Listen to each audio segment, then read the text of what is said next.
Assalamualaikum warahmatullahi wabarakatuh. Hai guys, apa kabar semuanya?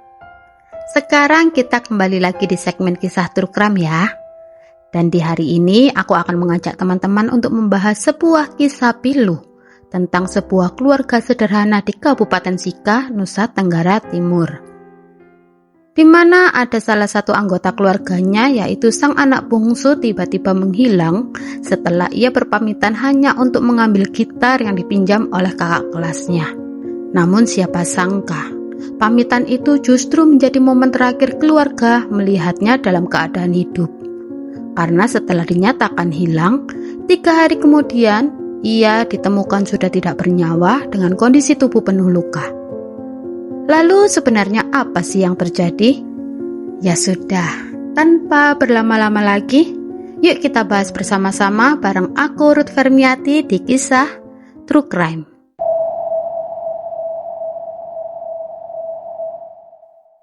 Di sebuah desa kecil bernama Desa Rupit yang terletak di Kabupaten Sika, Nusa Tenggara Timur, hidup sebuah keluarga sederhana yang terlihat hangat dan penuh kebahagiaan.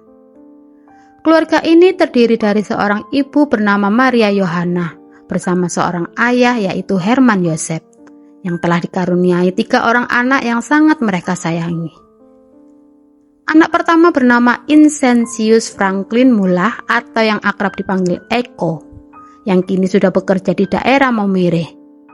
Kemudian anak kedua seorang laki-laki yang identitasnya tidak banyak diketahui yang saat ini masih berstatus sebagai mahasiswa. Dan yang terakhir si bungsu, seorang gadis remaja berusia 14 tahun berinisial STN atau yang akrab dipanggil dengan Noni, yang masih duduk di bangku kelas 7 di SMP Kristen Mater Boni Konsili Ohe, Kabupaten Sika. Sekilas tentang Noni, menurut keluarga, ia adalah sosok gadis yang penurut, ceria, dan penuh canda. Senyumnya manis dan ia juga memiliki bakat yang sangat istimewa. Noni memiliki suara yang indah, dan kecintaannya pada musik sudah terlihat sejak kecil. Karena itulah sang kakak sulung, Eko, yang memiliki kedekatan sangat erat dengan Noni, selalu membimbing adiknya bukan hanya dalam bernyanyi, tetapi juga mengajarinya memainkan alat musik gitar.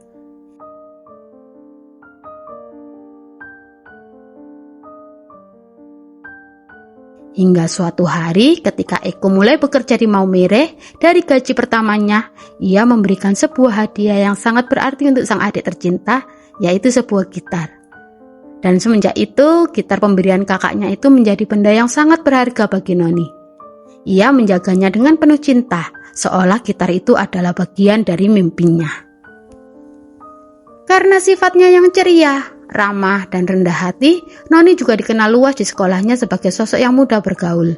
Ia memiliki banyak teman, dan hampir semua orang di sekolah mengetahui bakat istimewa yang ia miliki, yaitu sebuah suara yang merdu, yang sering disebut sebagai suara emas. Noni tidak pernah melewatkan kesempatan. Setiap kali ada acara atau kontes bernyanyi di sekolah, ia selalu tampil dengan penuh semangat. Dan demi menunjang latihannya, Noni kerap membawa gitar kesayangannya ke sekolah, alat pemberian dari sang kakak yang selalu ia jaga dengan sepenuh hati. Di sekolah itulah Noni bertemu dengan seorang kakak kelas cowok yang kita sebut saja ya berinisial FRG. FRG diketahui memiliki hobi yang sama dengan Noni, yaitu bermain alat musik petik yaitu gitar.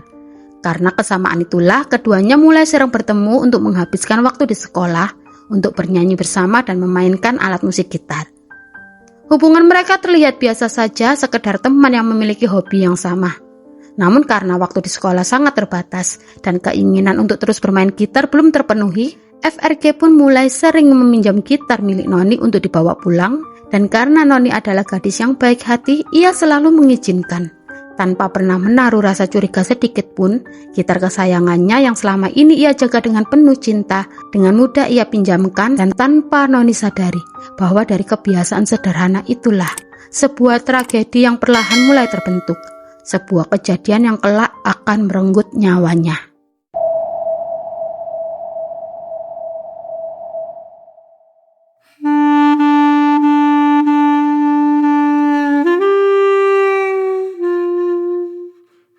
Begini ceritanya. Seperti yang kita tahu ya guys, FRG memang kerap meminjam gitar kesayangan milik Noni. Dan biasanya gitar itu dikembalikan kadang di sekolah, kadang juga langsung di rumah Noni. Namun pada kejadian kali ini, gitar tersebut kembali dipinjam oleh FRG lalu pada hari Jumat tanggal 20 Februari 2026. FRG meminta Noni untuk mengambil sendiri gitarnya di rumah FRG yang berada di daerah Wolok Lereng.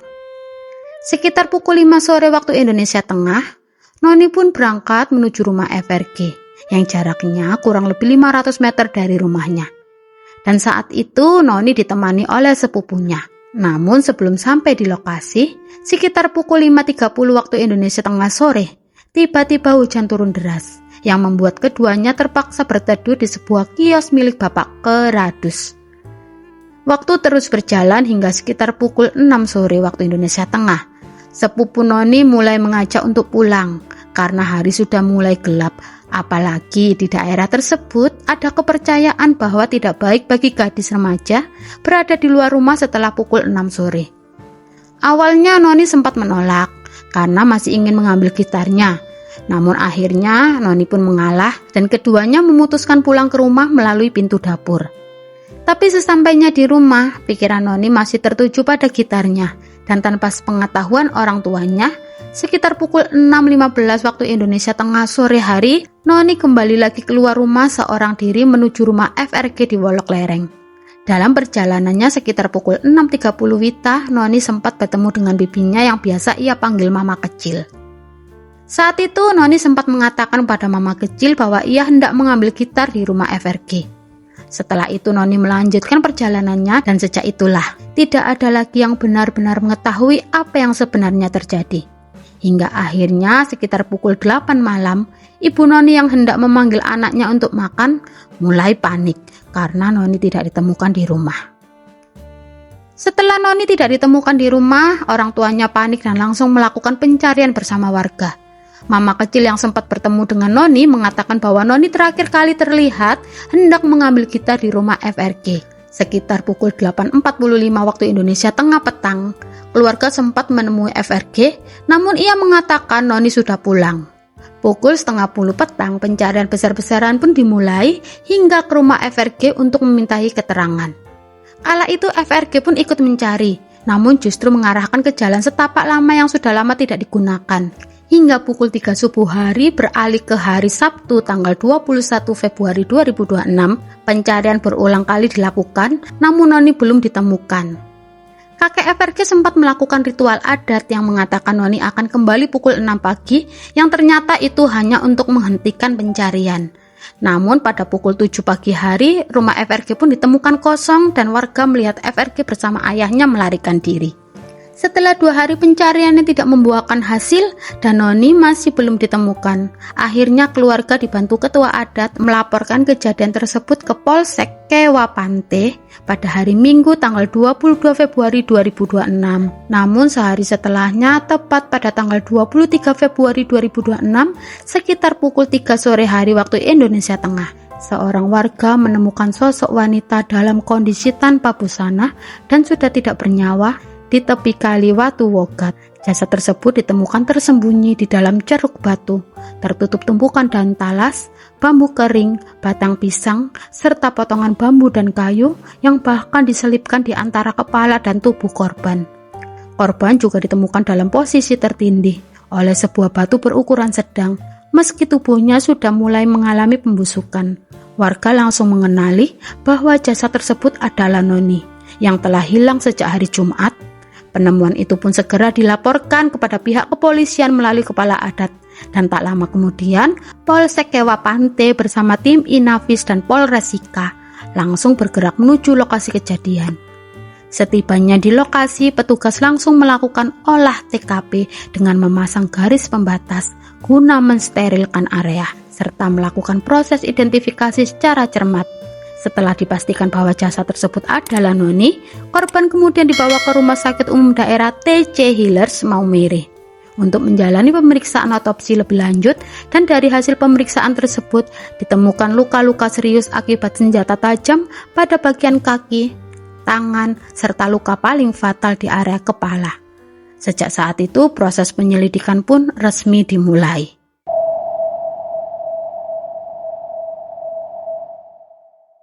Dua hari setelah penemuan jasad Noni, penyelidikan tidak hanya dilakukan di TKP, namun juga mengarah ke rumah FRG yang menjadi lokasi terakhir yang dituju Noni.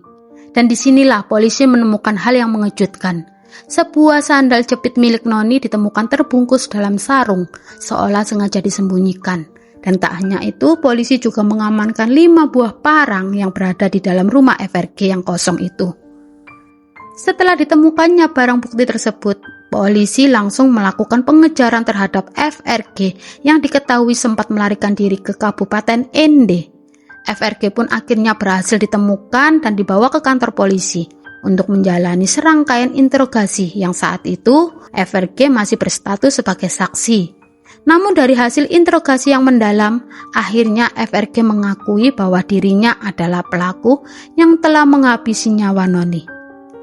Menurut pengakuannya, kejadian bermula saat Noni datang ke rumahnya dalam keadaan rumah sedang sepi, karena seluruh anggota keluarga sedang menghadiri acara adat di kampung sebelah.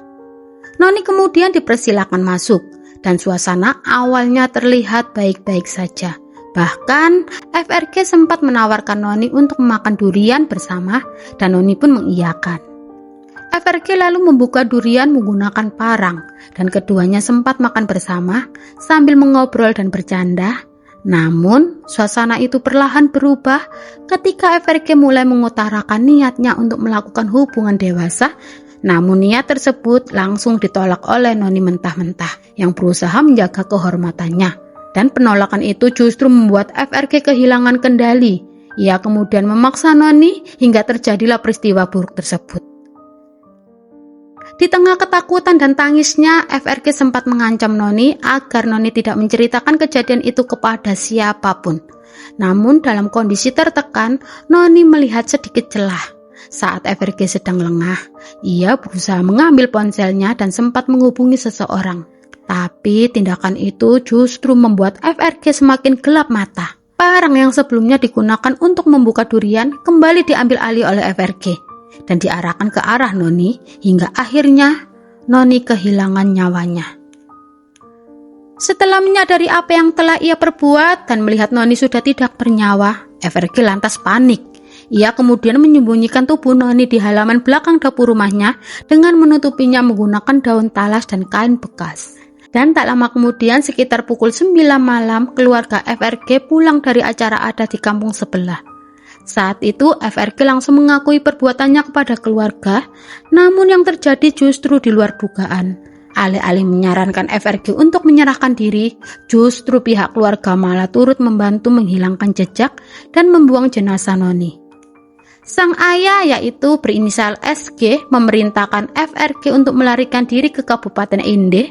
Sementara itu sang kakek yaitu inisial FS menyembunyikan senjata tajam dan membawa jasad Noni untuk dibuang ke sungai mati yang sudah tidak berfungsi yaitu Kali Watougat.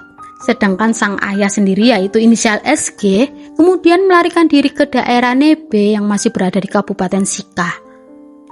Setelah dilakukan pengejaran, ketiganya akhirnya berhasil diamankan dan resmi ditetapkan sebagai tersangka.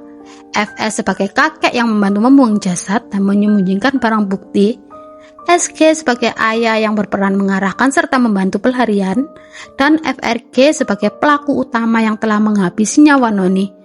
FRG dijerat dengan pasal pembunuhan dan pemerkosaan, sementara FS dan SG dijerat pasal 278 ayat 1 huruf C dan atau huruf B Undang-Undang Nomor 1 Tahun 2023 KUHP dengan ancaman pidana maksimal 6 tahun penjara. Kasus ini pun langsung menyita perhatian publik, khususnya di kalangan mahasiswa di Maumere. Gelombang kemarahan pun muncul karena masyarakat menilai proses penanganan kasus ini sempat tidak berjalan maksimal. Terlebih saat SG yang sempat diamankan dan menjalani perawatan di Rumah Sakit Umum Daerah TC Hillers Maumere diketahui sempat melarikan diri dengan alasan sakit. Hal tersebut memicu aksi unjuk rasa di Polres Sika yang berlangsung selama 2 hari. Aksi tersebut dilakukan oleh mahasiswa yang tergabung dalam PMKRI Persatuan Mahasiswa Katolik Republik Indonesia bersama GMNI Gerakan Mahasiswa Nasional Indonesia yang menilai pihak kepolisian telah lalai dalam menjalankan tugasnya. Namun situasinya akhirnya mereda setelah FRG, FS, dan SG benar-benar ditetapkan sebagai tersangka. Nah itu tadi ya guys, tragedi yang menimpa seorang gadis remaja asal NTT di Kabupaten Sika. Kepergian adik Noni dengan cara yang tidak wajar bukan hanya meninggalkan luka yang dalam bagi keluarga, tapi juga membuat masyarakat luas turut berduka. Terlebih bagi kedua orang tuanya yang harus kehilangan putri bungsu tercinta dengan cara yang begitu tragis. Dan kejadian ini seharusnya menjadi pengingat bagi kita semua bahwa tidak semua orang yang terlihat baik di luar memiliki niat yang sama dari dalam, bahwa kepercayaan jika diberikan kepada orang yang salah bisa berujung pada penyesalan yang tidak akan pernah bisa diperbaiki. Dan bahwa kita semua, terutama orang tua, harus lebih peka, lebih waspada terhadap lingkungan sekitar dan pergaulan anak-anak kita. Semoga almarhumah Noni mendapatkan tempat terbaik di sisi Tuhan dan keluarga yang ditinggalkan diberi kekuatan serta ketabahan. Dan untuk kalian yang masih menonton sampai akhir, terima kasih sudah menyimak. Kalau menurut kalian kasus ini harus terus dikawal sampai tuntas, silahkan tulis pendapat kalian di kolom komentar ya. Dan perlu diingat ya teman-teman, karena kasus ini masih tergolong baru dan masih terus berkembang. Jika nantinya ada informasi yang kurang lengkap atau terdapat kekeliruan dalam penyampaian, kalian bisa membantu ya mengoreksi melalui kolom komentar dengan bijak. Dan jangan lupa subscribe, like, dan share agar kisah ini bisa menjadi pelajaran bagi lebih banyak orang. Terima kasih.